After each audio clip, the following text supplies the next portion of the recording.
Hi అండి. అందరికీ నమస్తే. ఈరోజైతే గులాబీ మొక్కలైనా చూడండి మా అమ్మ చూడండి ఎన్ని మొక్కలు తీసుకొనుందో, తీసుకున్న ఇంకా మొక్కలు సరిపోవడం లేదు. ఇవన్నీ ఆయన దగ్గర తీసుకున్న మొక్కలే అనమాట. ఒక్కళ్ళు తీసుకున్నారు ఇంక అంతే. ఒక్కళ్ళని చూసి ఇంకా బజార్ మొత్తం మొక్కలు తీసుకోవడం స్టార్ట్ చేశారు. మా అమ్మ అంతకుముందైతే మొక్కలు మా అమ్మకి వేయడం అంటే చాలా ఇష్టము. మా అమ్మ ఇప్పుడైతే ప్లేస్ లేదని చెప్పి అంతకేయట్లేదు. ఉన్న ప్లేస్‌లోని చూడండి అక్కడక్కడ మట్టంతా తీసుకొచ్చి పూల మొక్కలేసేస్తా ఉంది. అవి ఉండవమ్మా వద్దు బతకవు అంటే మా నేలకేంటంటే మొక్కలు సరిగ్గా ఉండవు. వర్షాకాలం మాత్రం ఉంటాయి. ఎండాకాలం వస్తే మొక్కలన్నీ చచ్చిపోతాయి. అందుకని వద్దు మా అంటే చూడు ఎన్ని రకాలుగా తీసుకుందో మొక్కలు ఇంకా సరిపోదంట. మా అమ్మ ఇంకా తీసుకోవాలని అంటుంది. అన్నీ తీసి పక్కన పెట్టింది. వీటన్నిటిని ఇంకా వేయలేదు. కొన్నైతే కుండీలో ఏసిందనమాట. కుండీలేసి మొక్కల్ని ఈ కుండీలేసినయి ఏంటంటే వాటిని కొంచెం పోషణ చేయాలి. మనం ఎరువు అవి వెయ్యాలి. ఏస్తేనే మొక్కలు బాగొస్తాయి. ఇవి మా అమ్మకి అంత టైం ఉండదు. ఇవైతే తీసుకుంది. ఇవేంటంటే ఆ సంవత్సరం మాత్రమే పూస్తాయి. నెక్స్ట్ మళ్ళీ ఎండిపోతాయి చెట్లన్నీ.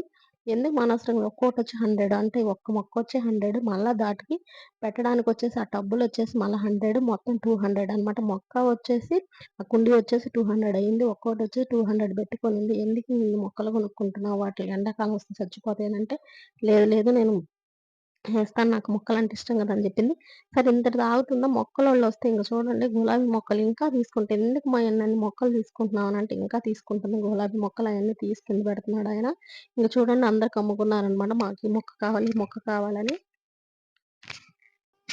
గులాబీ మొక్కలంటే ఇష్టపడని వాళ్ళెవరుంటారండి? గులాబీ మొక్కలంటే ప్రతి ఒక్కళ్ళకి ఇష్టమే. ఇంకా అవైతే ఎవరు వద్దనరు. ఇంకా ఒకళ్ళు తీసుకున్నారని జెప్పి ఇంకా లైన్ మొత్తం ఇంకా ఆపి, మీ దగ్గరున్నయి వరకు చాలా వరకు కొనేసారు. ఇక్కడ వాళ్ళే గులాబీ మొక్కలు కొనేసారు. మా అమ్మయితే చాలా రకాలు కొనింది. ఇంకా మా ఇంటి దగ్గర గూడా మొత్తం తీసేసుకున్నారనమాట గులాబీ మొక్కలు. ఇంక మిగతాయన్నీ లోపల పెట్టుకుంది. నా వీడియో గనక నచ్చినట్టయితే ఒక లైక్ చేయండి. కొత్త వాళ్ళు గాని చూస్తున్నట్టయితే ప్లీజ్ నా ఛానెల్ సబ్స్క్రైబ్ చేయండి. లైక్ చేయడం మర్చిపోకండి.